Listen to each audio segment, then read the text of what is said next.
नमस्कार साथियों, इस वक्त राजस्थान विधानसभा चुनाव 2023 को लेकर एक और सबसे बड़ी और चौंकाने वाली खबर सामने आ रही है। राजस्थान की 200 विधानसभा सीटों को लेकर एक और सबसे बड़ी और अहम चौंकाने वाली खबर सामने आ रही है। ओपिनियन पोल फलोदी सट्टा बाजार के अनुसार राजस्थान में इस बार किसकी सरकार बन पाएगी, तो चलिए हम जानते हैं इस वीडियो के माध्यम से राजस्थान में इस बार फलोदी सट्टा बाजार के अनुसार किसकी सरकार बनती हुई नजर आ रही है। वीडियो में आगे बढ़ने से पहले आपसे छोटी रिक्वेस्ट है, अगर हमारे डीएलपी राजस्थान फेसबुक पेज को आपने फॉलो नहीं किया तो फॉलो अवश्य कर ले और वीडियो चला गया तो वीडियो को भी लाइक करें ताकि हमारे नए नए और भी अपडेट्स आप तक टाइम टू टाइम मिलती रहे। तो चलिए आपको बता दें कि हम पहले बात करें गंगानगर की, तो गंगानगर में कुल 6 विधानसभा सीट है, जिसमें से 3 विधानसभा सीट कांग्रेस के खाते में तो 3 विधानसभा सीट बीजेपी के खाते में जाने की अभी संभावना जो जताई जा रही है। अब हम बात करें बीकानेर की, तो बीकानेर में भी कुल 7 विधानसभा सीट है, जिसमें से 3 विधानसभा सीट बीजेपी के खाते में तो 4 विधानसभा सीट कांग्रेस के खाते में जाने की संभावना जताई जा रही है। बात करें जैसलमेर की, तो जैसलमेर में कुल 2 विधानसभा सीट है, जिसमें से 1 विधानसभा सीट कांग्रेस के खाते में तो 1 विधानसभा सीट दूसरे अन्य खाते में जाने की संभावना जताई जा रही है।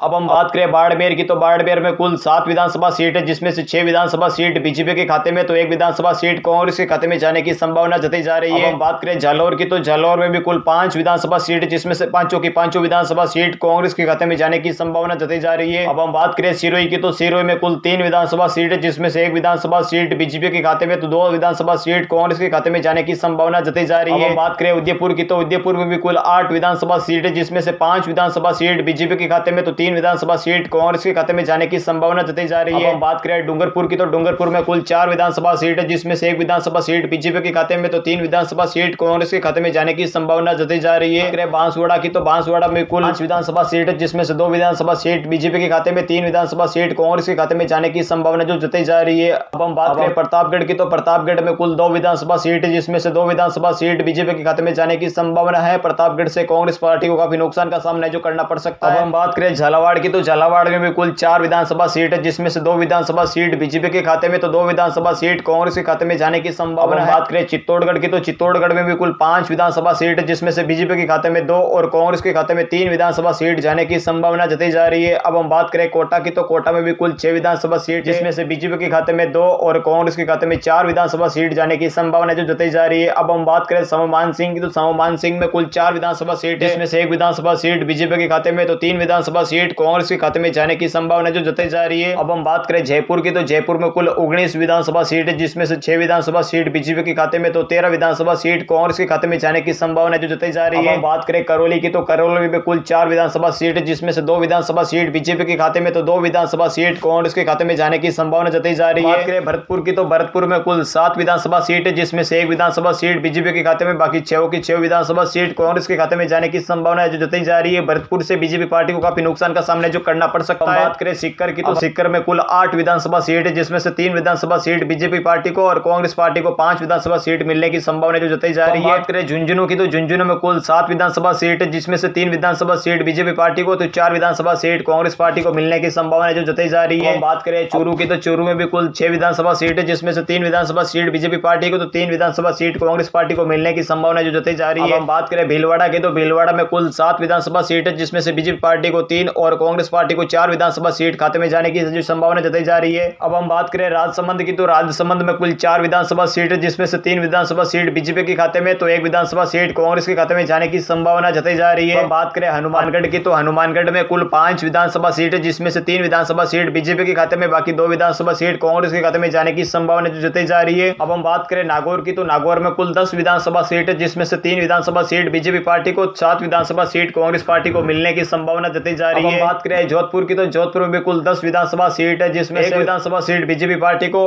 8 विधानसभा सीट कांग्रेस पार्टी को, 1 विधानसभा सीट दूसरे अन्य पार्टी में जाने की संभावना जो जताई जा रही है। हम बात करें पाली की, तो पाली में भी कुल 6 विधानसभा सीट है, जिसमें से 3 विधानसभा सीट बीजेपी के खाते में, 2 विधानसभा सीट कांग्रेस के खाते में तो 1 विधानसभा सीट दूसरे अन्य खाते में जाने की संभावना जताई जा रही है। बात करें बूंदी की, तो बूंदी में भी कुल 3 विधानसभा सीट है, जिसमें से 2 विधानसभा सीट बीजेपी की पार्टी में, 1 विधानसभा सीट कांग्रेस के खाते में जाने की संभावना जताई जा रही है। बात करें टोंक की, तो टोंक में भी कुल 4 विधानसभा सीट है, जिसमें से 2 विधानसभा सीट बीजेपी के खाते में, 2 विधानसभा सीट कांग्रेस के खाते में जाने की संभावना जो जताई जा रही है। अब हम बात करें दौसा की, तो दौसा में भी कुल 5 विधानसभा सीट है, जिसमें से 5 की 5 विधानसभा सीट कांग्रेस के खाते में जाने की संभावना है और दौसा से भी भाजपा पार्टी को